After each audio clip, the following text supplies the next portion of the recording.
Do you wanna be great? Do you wanna be great? Do you wanna be great? Do you wanna be great? Right, kia ora te whānau, no mai hoki mai to the Planting Seeds podcast. Very happy to be here in this space yet again, just to explore, individuals who really have a story to share, as well as just, pushing beyond these limited, beliefs, expectations, or even perceptions of whatever it means to be Māori or what it means to live an enjoyable life on their terms. And been observing our next guest, for quite some time, and just the way he's able to simplify his worldview, as well as just exploring the beauty of Te Reo Māori as well as Te Ao Māori, is something that I've found hugely beneficial for myself on my own journey of learning more about my identity as Māori, but also what comes with the language. Because it's not just the language, it's the way our ancestors view the world, and it's poetic in a way. And I'm looking forward to getting into that kōrero. So, no mai, hear me, no mai, brother. Kia ora rānera. Awesome, bro. And how are you today, bro? Like, what's been going on in your space at the moment? I'm good today, bro. Thank you for asking, and thanks for having me on the show. Real excited to kōrero. At the moment, I'm still like in between home and the office, more based at home still, living in Auckland, so affected by the level 3, level 2, level 2.5 lockdown. But it's good. I'm really enjoying it. I'm finding working from home is working for me. But I do miss being around people, which I kind of took for granted, like after the first lockdown, it was a little bit of a novelty, I think. And going into the second lockdown up here, I was living on my own this time around. And just didn't realize how much I depended on the energy of other people to lift me up sometimes when I'm not feeling 100%. So I'm good now, but I've just kind of realized that I do need to be around people. Not all the time, but sometimes, yeah. So, and what does that come down to? Like, what is the need for, when we're even just talking about it, myself, there's always that sort of dependent on something sort of external, right? To sort of like make us feel toe, or to make us feel safe, to make us feel like, we're here for something. And, the thing that I always, kind of think about is, as tangata, as human, as tāne, I think we're just that species who aren't really meant to be isolated, so I could definitely understand the challenge that a lot of people would have in terms of the lockdown situations that we've all been experiencing. But from your point of view, bro, where does that sort of feeling come from for you? Well, yeah, I agree. Like, I don't think we are meant to be isolated, and we depend on like our connection with other human beings so much, and it's necessary. And I'm quite an introvert. I can be quite an introvert. I enjoy my own time, and I enjoy being alone. But it did make me realize just how much, I do depend on other people. I think that external, uplift or energy that you receive from other people, for example, in the work context or setting in the office where we have an open plan office, and other people are coming and going and humming, and they're on their little waka just getting their mahi done. That motivates me to do the same. Then there's also like, that I suppose a competitive nature as well that we have when we interact with other people, and not in a bad way at all, but to get things done. So I think for myself, just realizing that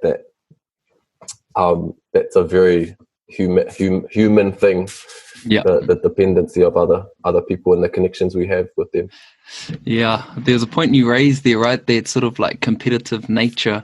I remember listening to a guy by the name of Greg Braden, And he was sort of saying, like, during the development of the human race, right, a lot of, you know, the way we started to structure society was based on the environment, right? And what he said the early humans started to notice was that there was a lot of competition within the taia, within the environment, in terms of the lions eating the gazelles, you know, those kind of momo ahuatanga.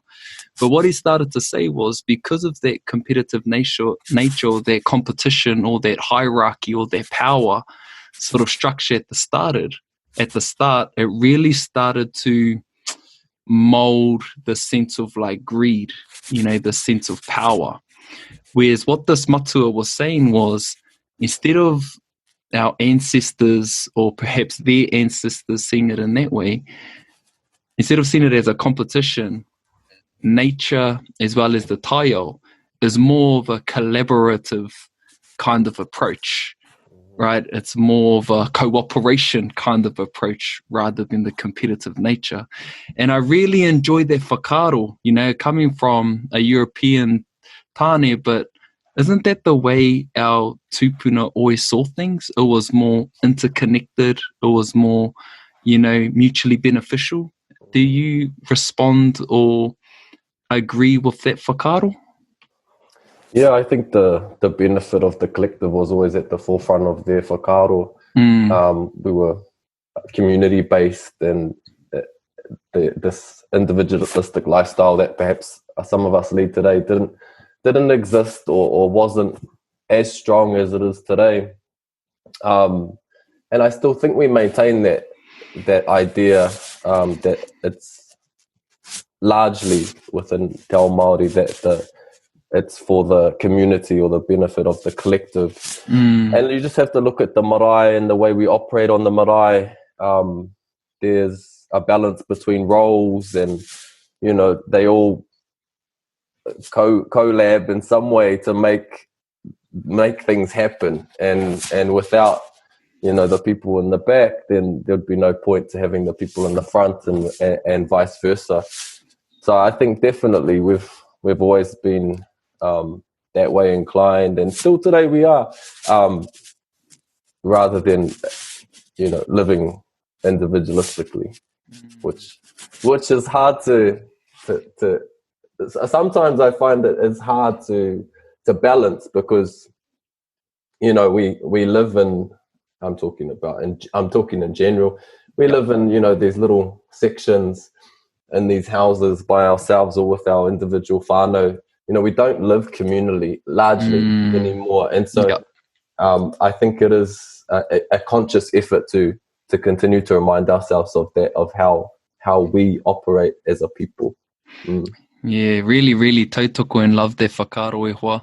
You know, I can even just think about my own journey, and when I was really, you know, starting to try and explore, you know, what does a better version of Rāniera look like, or, you know, how am I able to grow as an individual?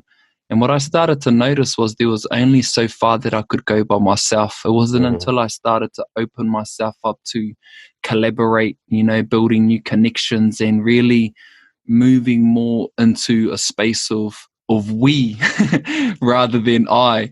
And, you know, that's when I really started to notice this real deep transformation within myself, the way that I felt a lot more whole, the way that I started to view things. It was in wholes rather than that tunnel vision kind of aspect, you know. So, you know, I really enjoy, you know, these kinds of conversations as well as whakaaro, because it takes me to a really beautiful internal space within myself e hoa.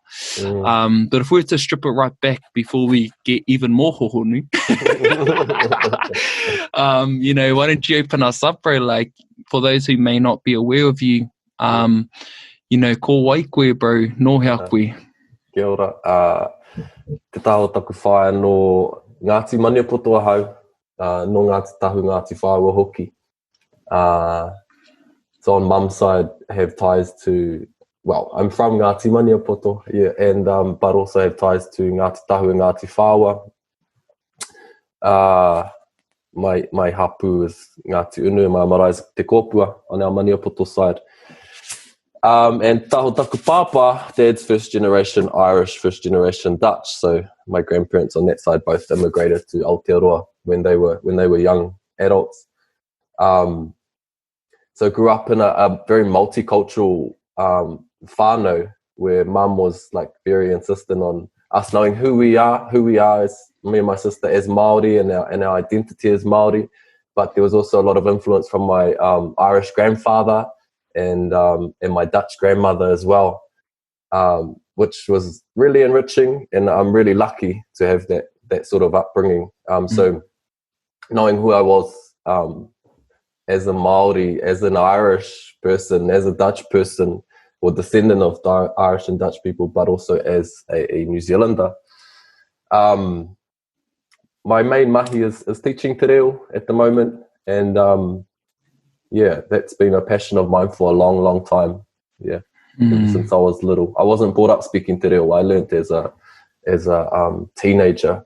I had bits and pieces as a child, but really started learning as a teenager at high school.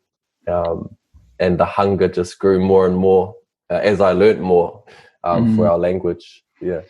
Wow, bro. There's a few things that come up for me, and one of them is just like you said, that enriching experience of knowing who you are on both sides. Because what I've realized, in my life is that, we do heavily stay connected to one version of ourselves, whether that's all of Te Ao Māori or all of Te Ao Pākehā. It's very rare that we acknowledge, right, both sides of ourselves. And I'm just pro Māori hard, but that makes me neglect my Pākehā side through my mama, so where does that come from, bro? Like, where do you feel that comes from for a lot of our people who perhaps may have been raised a lot in Te Ao Pākehā and carry a little bit of shame, perhaps, or a little bit of mamai about not knowing who they are as Māori, or vice versa? Do you have any whakaaro around that ehua? Yeah, pātai pai te raiwa. I think I'm reminded of something that I've heard. I can't remember if it was Timoti Kāretu. Yeah, I think who said, mehe mea he whakapapa Māori tō. I think this is our way of viewing things as Māori. Anyway, if you have Māori whakapapa, you're Māori. You don't need to prove it in any other way, but having whakapapa. And I think for me personally, being able to say who I am confidently is because I do know who I am confidently, but it hasn't always been the case. I didn't always go back to my marae, and I didn't always engage with kaupapa at the marae. But it's not until I, did as a young adult and start to engage with kaupapa back at my marae and really get to know my people, on a personal, intimate level, that I was confident enough and I felt proud to say who I was and where I was from. I could say it before. I could always get up and say my pepeha, but it brought another element to that I didn't have prior to that. So I think, we are Māori and we are from this iwi and that marae, and we don't need to prove that in any other way apart from, our whakapapa proves that. But it is, if we can, and if you're in a position to engage with your people and go back to where you're from, then it does take that to another level of being sure of who you are, and then being able to express that confidently. Yeah. And with the taha Pākehā, I think I'm the same. I'm more, I'm more involved in my taha Māori with te reo, with everything. It's actually my whole world, my whole life. But I wouldn't be who I am if it wasn't for my, Irish korau and my Dutch kuia. And then also, growing up around them and hearing stories as well about those places. Very proud to say that I am de mokopuna, but I think close to home. It's whatever's close to home, and I live here in Aotearoa, and my taha Māori is in front of me and around me all the time. So I'm always gonna, hold that up. Yeah. Beautiful, closer, Ehua. perhaps. And, you know, like going to the marae, is that too far of a step? You know, like what could be a way for, you know, someone who is just on their journey of discovery, like I know I'm Māori, but, you know, I have a lot of, I'm just unsure. And going to the marae could be like, you know, a little bit too hard for some of our whānau. So what would be a way, bro? Like, because I always get hit up all the time, like, oh, hey, I'm on my real journey. Where can I go? Where's some resources? What should I do to start my journey? You know, what's some whakaaro, or what are some suggestions that could perhaps support our whānau on that journey? Yeah, pai tēnā, e hoa. He tika, that's true too. I think two great places to start is, you know, finding out who you are and where you're from, and that can be done through rangahau research, you know, and getting in contact with people first, because it's going to be people who are going to take you back to the marae. You know, you're not just going to rock up there one day. It's going to be, there's a process to go through first, and it's making connections with those people. And so you might know you're from a certain whānau, and it's doing more research to find out, you know, which brother or sister you come off, and talking to people and learning more about that. I think I love whakapapa, and I love, like, you know, discovering my connection to other people and learning about how we're connected. That's a really beautiful thing. And, you know, whakapapa is at the core of everything in Te Ao Māori. And so I think that starting there, and then also with te reo, starting with te reo as well, as a speaker of te reo, but also a second language speaker of te reo, or learner, I can say that I was, you know, before learning te reo, I knew who I was, and now knowing te reo, I have this greater understanding of who I am as Māori, of where I come from, of why we do the things we do. And so I think those two places might be a good place to start for some people out there who are wondering how te reo, just starting with te reo, and it'll take you places, and you'll meet people, and also researching your whakapapa.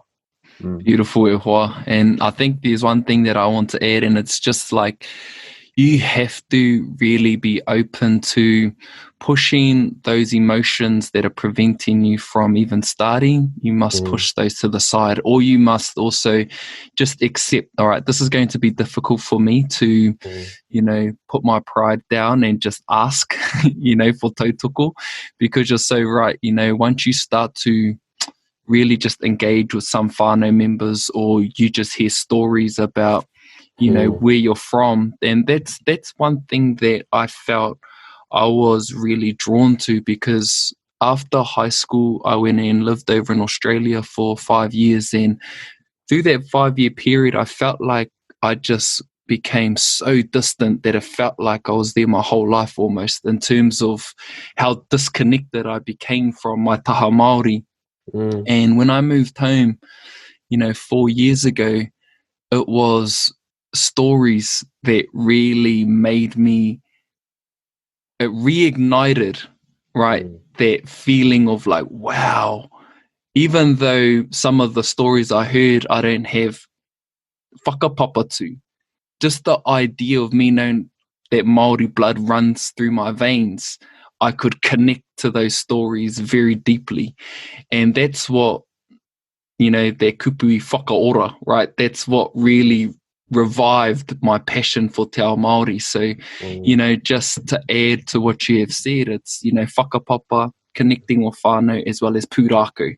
You know, just learning stories is a great way just to find that sense of belonging to who you are as Māori. And going back to what you were saying too, bro, you said you found this hunger for te reo. What were you hungry for? What did you start to feast on when you were learning about te reo? It's hard to explain. I think from a young age, I wanted to... I remember going back to my nan's tangi when I was 8 at Te Kopua, where we're from, and I think maybe that was a pivotal moment for me in this journey, was really... perhaps not at the time understanding this as I understand it today, but there noticing or knowing that I was Maori. You know, I came to know, oh, I'm Maori and this is my whānau and this is how we operate. And I think after that I had started to like gain an interest in te reo, and there was bits and pieces that I could do, but it wasn't until I went to high school when I was like 12 or 13 that te reo was an option. I grew up in Taihape, a really small town, and I went away to boarding school and te reo was an option there. So as a kaupapa, so I took it and started doing kapahaka, and I made connections with my friends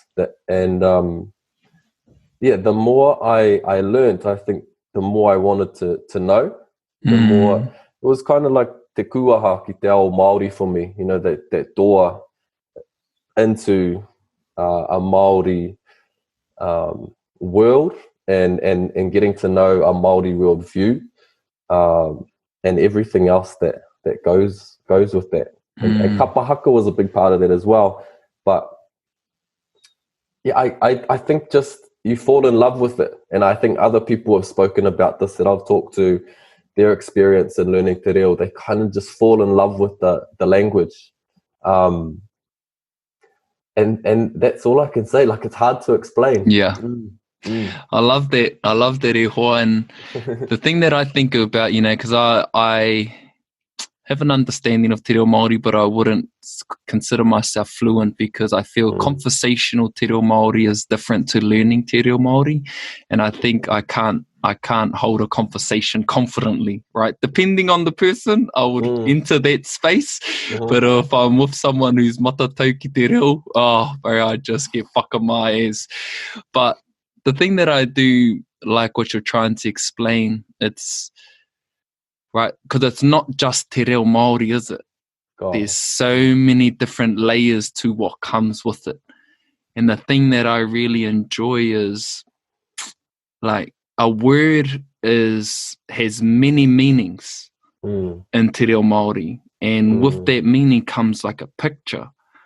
And with that picture, you see how our tupuna just saw things. And sometimes it's just so overwhelming because of the extreme excellence that our tupuna had, right? And that's the thing that I just really, and I think that stems from so many stories that I know are false, of just saying that the narrative of Māori is just poorly represented at the moment, right? They're saying we're winning at all of the wrong things, whereas when you start to learn the language, you really start to recognize the truth of who we are as a people. And do you think that comes with it for you, Ihoa? I think that's probably what got me more interested. You know, you see this beauty in the reo, and yeah, you learn a kupu and you see that it means, 10 different things, but nothing in English, or you learn about whakatauki and metaphor that express something really deep with a few words, and things that we know and understand because we're from this land, Māori, non-Māori, kua hinga te tōtara. We all know the tōtara tree, or we know of the tōtara tree, and then you learn about what that saying means, and it makes complete sense to you. Or someone of high standing has passed away, kua hinga te tōtara, and you start to learn about how the tōtara tree was valued by our tupuna because it was one of the best types of wood to carve with, and it was and so on. And so we learn all these things, and for me, it was those things that really like opened my eyes and my love for te reo. And I hope that I can understand in that being overwhelming, but I hope that is overwhelming in a good way, and that it pulls you in or whoever else is learning more closer to te reo Māori, because it's yours and it's ours. And I think this whole idea about learning te reo is shifting we don't to learn te reo, we don't need to be enrolled in a class and formally learn. We just need to have this willingness and openness to learn through exposure, through watching, through listening, and that's, I think, is like there's this whole shift happening at the moment. It's been happening for a couple of years, more than a couple of years, where more and more people are wanting to learn te reo, and I think it's just that willingness, that openness to learning. People are there's a shift happening there, and because it's hard, it's really hard. It's hard for a lot of our whānau because a lot of people don't have the time to commit. But again, it's just shifting that idea of learning, that we don't need all the time in the world to learn. We can learn a word here and use a word here and there, and or a whakatauki once a week, and expand our knowledge just maybe at a slower pace, but we're still learning and it's achievable. Yeah. And then over time, over time, your puna kupu, your just your water spring of words just starts to start flowing. And that's what I've been sort of like not experimenting, but trying to implement in my space. And sometimes I'll pick up a word that I've heard in a karakia or in someone's whai kōrero, and I don't know the meaning of it, but I'll just hold on to it. And when an opening presents itself, I'll talk to one of my friends. I'll be like, bro, what does this word mean? And then they'll give me the explanation. I'm like, and ko taka te kapa, it's just like, boom, the light bulb's on. And like, when you're thinking about, being in the space of like teaching te reo Māori, bro, where does do you really enjoy being in that teaching space, bro? Like what are some of the experiences you get with the teaching of te reo? It's, for me, I think it's a natural progression for a lot of people for a lot of our people, we end up in teaching roles. One, because we need more teachers.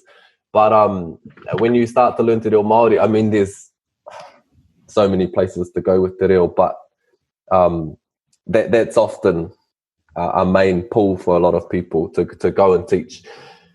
And perhaps, again, it's like the idea of wanting to give back. You've learned something, and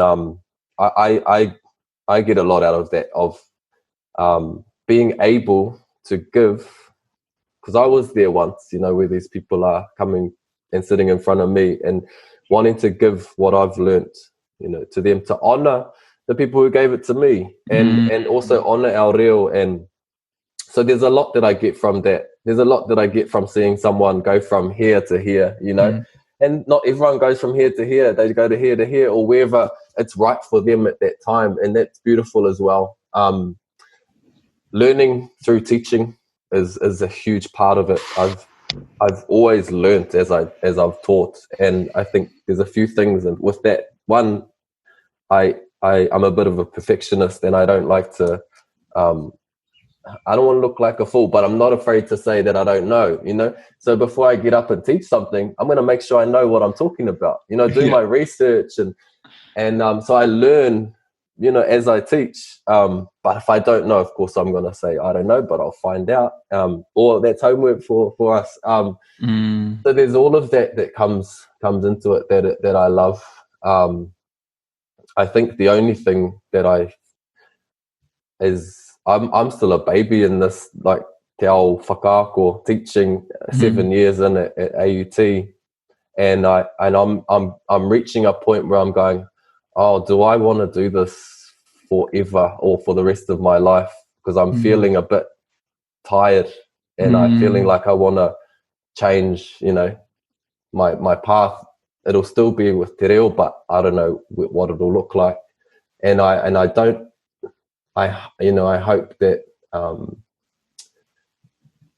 because there's such a high demand now, that we look after ourselves and we look after our kaiako, and we're nurturing more and more people to come through into that space as well. I'm okay, but I'm thinking about people who do this for their lifetime. Yeah, it's a big commitment. Yeah, definitely agree with that, Ehua. Definitely trying to manage your own well-being as you sort of step into this passionate space of wanting to serve and keep continuing to share something that you're passionate about. And I definitely resonate with that deeply. And the thing that I really, enjoy what you said is like, I heard it from, Matsurangi Mātāmua that the learning is actually in the teaching.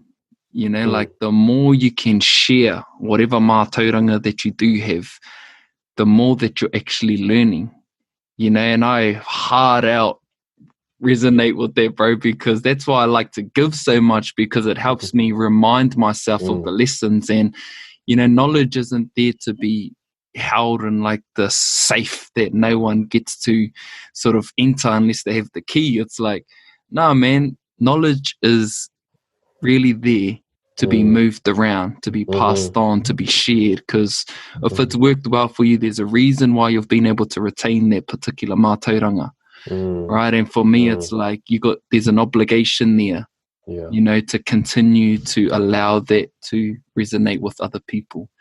And I love that whakaro ehua. And the next progression in terms of like your teaching, bro, you've got a really active, engaging Facebook group called, A Māori Phrase a Day. And how did the birth of that come about? I just want to touch on something that you said, because it reminded me, before I get to that pātai hoa, of the whole learning through teaching. And one thing that I'm really, I think I'm lucky, is teaching adults. And teaching adults is a whole nother wānanga going on. I haven't taught a lot with tamariki, but I know there's another wānanga going on in that space. But working with adults, they bring so much experience and knowledge themselves to the room, to the wānanga. And so when it does get into a space of whakawhiti whakaaro, kōrero wānanga, that's where I get a lot out of that as well. Yeah, beautiful. With the Māori Phrase a Day, I think we're in lockdown, the national lockdown, the first one, and I had time on my hands. Like I had a lot of time on my hands. Work had slowed down a lot, and it was me and my mate living in our whare here, and I was thinking of what could I do? What could I'm a terrible rester. I'm always wanting to do something, always thinking or writing away or working on something. And so I was, what can I do? What can I do now? And in the space of te reo, and I'm thinking about my students, and one thing that often comes up in class is we share resources as we come across them. So a podcast comes up, or something online. We always make sure we're sharing those things. But that same kaupapa keeps coming up, that there isn't actually enough out there. There's more and more, and it's growing, but there isn't enough. And so I looked at my book that I've written and published at the start of this year, kind of just sitting there on the table, and thought, oh, well, I'll bring it to life, like there's kupu and there's kōrero in there. And I just took a phrase and spoke to it as I might do in class, and then put it up, and then it gained traction, and kept doing it, and it's beautiful to see like so many people, Māori, non-Māori, interested in our reo, or learning te reo, or wanting to learn te reo, speakers, and all at different levels. It's really, really, really beautiful to see that. And just kind of happy that I can, give something to that space. There's other people who are doing similar things. Quinton Hita, Māori Minute, or Minute Māori. There's Whai Ange from down Alta. There's other people who have similar platforms, and I think it's awesome the more we have, because our people learn in different ways. Respond differently to different people, and prefer different ways over others. It's just, and that's the beauty of it all. So I think the more out there who are giving, the more options we have for our people to go, oh, I really resonate with this, or I feel a pull to this. Yeah. Man, I honestly love that whole whakaaro, bro, for sure. You know, and the thing that I really enjoy about your page, bro, is just super simple. And I don't know if it's your delivery or anything, but it's just so easy to digest, you know, the kōrero that you're sharing. And going back to, you know, there are a lot of kaupapa popping up, but I'm definitely in your waka and rowing in your waka, bro, where it's like the more the merrier. Because, like, if we're to sort of look at, you know, the different iwi and hapu, you know, around the motu, right? There's so many different knowledge around the same story, but all Māori realize and know that they're all right.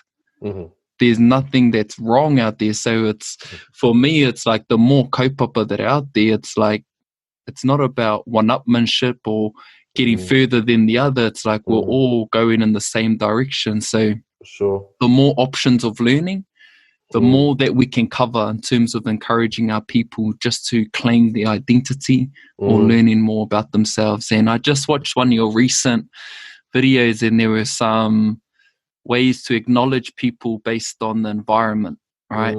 And it was mean. I really enjoyed it, and they stuck with me, you know, mehe koro koro tui. You know, the other one was mehe tau pirai raka. You know, those are beautiful, bro. Do you want to explain some of those things? Because a lot of our whakatauki and kōrero really do heavily influenced by the environment. Yeah. Right? And where does that come from? Like, why are a lot of our metaphors, thought patterns really taken from our environment? Where does that come from, bro? I think, you know, our tupuna were just so deeply connected to the environment, the natural environment. They were one and the same, and we he uri tātou, you know, he huanga tātou no te rākau, no te manu, no te awa, and we connect to all of those things through whakapapa again. I think that's that whole, with te reo, when it comes to learning about these kupu whakarite metaphor and whakatauki that do acknowledge the environment, that's where we get that little peek through the window of just how in touch our tupuna were with their natural environment. And for a lot of us who didn't grow up, I grew up on the farm, so I grew up right by a bush, and, you know, I remember, I think I have some knowledge of the bush and the natural environment, but I think through te reo again, I've learned more about that. You know, it's been a door opening there to learn he karaka māua, you know, a karaka berry that is ripe. Will I better get this one right. Let's use another one. I was going to go with it. Somebody was going, I don't know if that's the one. Hang on. What's the one? What's that one? Yeah, anyway, I'll come back to it. He karaka, so we use he karaka māua, but, you know, I don't know much about the karaka tree or the karaka berry, but I know that that's a term for someone who can swim or can't swim. Let me check that. Yeah. So obviously the ripe karaka berry either floats or it doesn't. And so, you know, and learning that, I'm learning about our the connection that our ancestors had with the taiao. He hano te pātai, bro? It was just more so about how heavily influenced, you know, our language is based on our environment. Because the thing that I start to think about, right, te reo Māori has advanced in terms of, you know, when our tupuna came from Hawaii, right, they didn't speak the same language before they came over on the waka. So our language was influenced by the environment. Right? Is that tika? Yeah, our language is influenced by the environment, you know, that we live in, and up until this day, you know, our language English is influenced by our environment. Our language Māori is continuing to be influenced by our environment. It changes and it grows and it develops, and that would have been the case when our tupuna arrived and they discovered new things here. And just as we're like discovering new things every day with new technology emerging, our language is evolving as well, and it needs to. We can't leave it in a space that we don't inhabit anymore, because then it becomes irrelevant and too hard to understand, perhaps. And so a language needs to be relevant and needs to be hangai to you and your world. And it's cool. Yes, we need to learn these parts of our reo that show us how our tupuna viewed things or valued things. But we also need to continue creating our own metaphors and creating, new language that is hangai to this world that we live in. We still inhabit the natural world, but we also inhabit this concrete jungle, and so and technology and all of that. So te reo is growing, and it's always going to be informed by our taiao. Wow. Yeah, I really, really enjoy that. So the language needs to grow as we start to grow, as technology grows. It shouldn't stay stagnant, right? Is that what you're basically saying? We need to start allowing the reo just to grow as everything around us is. Otherwise, what you're saying is there's a potential for it to be lost if we don't allow it to continue to stay relevant. Yeah. There is a potential for it to be harder to learn and implement. It'll always be relevant, but we do need to be mindful of that, I think, and allow for people to be creative, for tamariki to be creative and come up with new words and new phrases that relate to their world. And there's so many examples, and like this is just one that's at the top of my mind now when we're talking about this, like te kete tuawha, ko te kete kukara. And so that's like that someone has created at some point, and it's kind of spread a little bit as a little bit of a I think it's a little bit of humor in there as well, that we have the narrative about the three kete that tāne or tāwhaki, depending on where you're from, brought back from Ngā Rangi Tūhaha, and all the knowledge that we know was in those three kete. But now we have this other kete called Google, and so sometimes you'll hear that, and maybe in a kind of humorous context, and that's that's our reo evolving and it relating to our world that we know. I went into I learned level 4 and level 5. I think it was level 5 and 6 when I think it was last year, and that's one of the sayings that one of my kaiako say it all the time: kukara ki runga, kukara ki raro. And I think it's definitely understands where you're coming from there, bro. And the thing that I want to talk about next, bro, is there's this perceived idea, particularly now, right? Particularly now, where there's discussions about making te reo Māori, what is the word? Making it compulsory? Compulsory. Making it compulsory in kura. And there are some arguments saying that we don't need te reo Māori coming from the left side. But I know of so many people who have experienced so many different openings because of the knowing of the language. And you're one of them, bro. Talk about some of the amazing opportunities and doors that continue to open with the knowing of your language. I just want to talk to that kaupapa about whether te reo should be compulsory or not. And I think for myself, it's because it started with a willingness and an openness to learn that I've come to be where I am today. And I think everyone who has learnt te reo came around to that themselves. They decided at some point that I want to learn, I'm ready now to know more. And I think had it been shoved down my throat, or had I been made to sit in a class that perhaps I wasn't ready for, I wouldn't have come to the place where I am today. And so I'm on the fence about making our reo compulsory. We've seen it work in some places around the world, and in other places it worked so well. Like places I've visited, and I mean, in Ireland, for example, they can say that it hasn't perhaps worked so well, that the whole idea of making the language compulsory in their schools.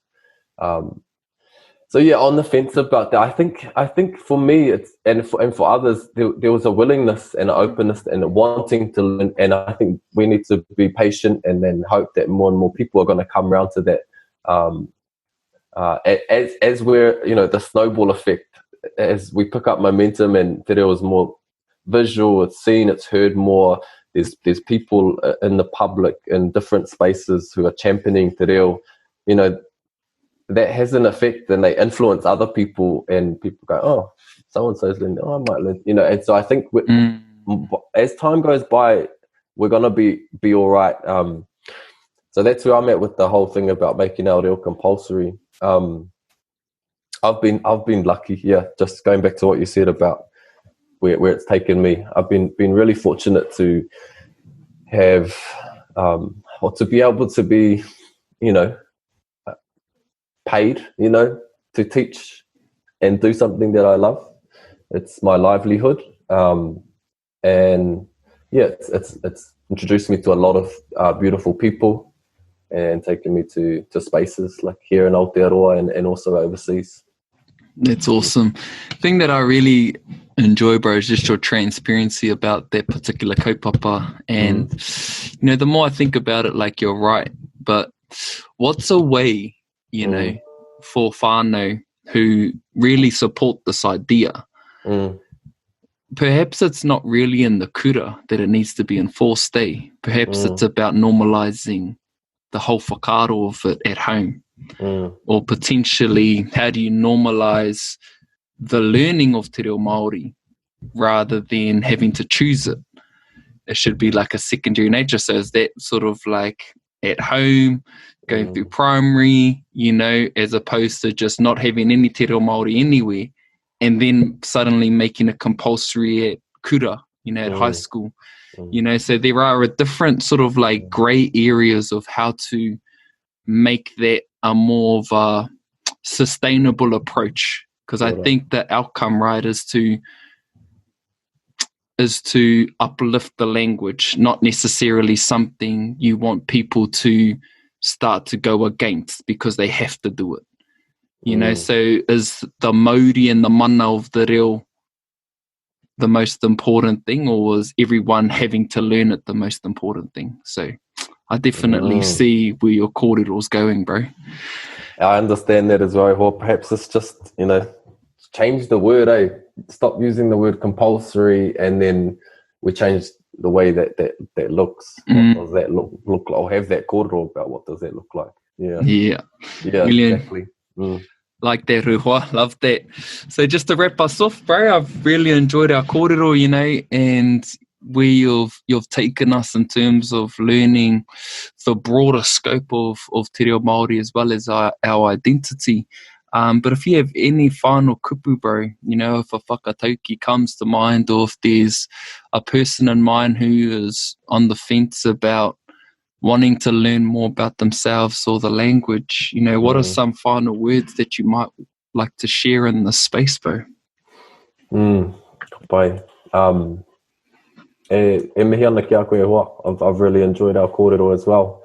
I just found out that it's a person who can't swim is a karaka māua because a mature karaka berry sinks in water. So, right. Clarify. Yeah. In case anyone was listening. I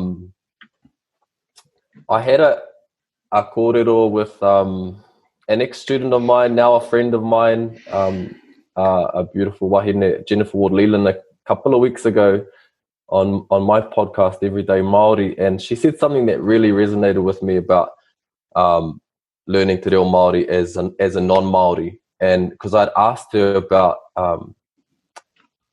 pepeha and how she connected with pepeha, because as a teacher, I've always struggled with this idea of teaching pepeha to non-Māori. I think it's a uniquely Māori way of identifying yourself that just doesn't fit with other people who don't have whakapapa Māori. And she said she agrees, and she said she never felt comfortable saying pepeha as it was taught traditionally. Right.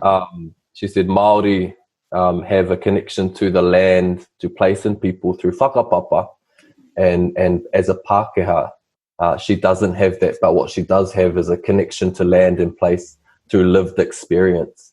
Wow. And, she said that she can reword a traditional pepeha perhaps to explain that connection to place and people. And that kind of opened up my eyes to the whakaaro that this reo, our reo, Māori, belongs to all of us who inhabit and live in this place we call home, called Aotearoa. Māori, non-Māori, we have a connection to te reo either through whakapapa or through lived experience. And it's all around us. And sometimes we take that for granted, and sometimes we don't even realize how much we know, how much words we know, or how much we understand about tikanga Māori.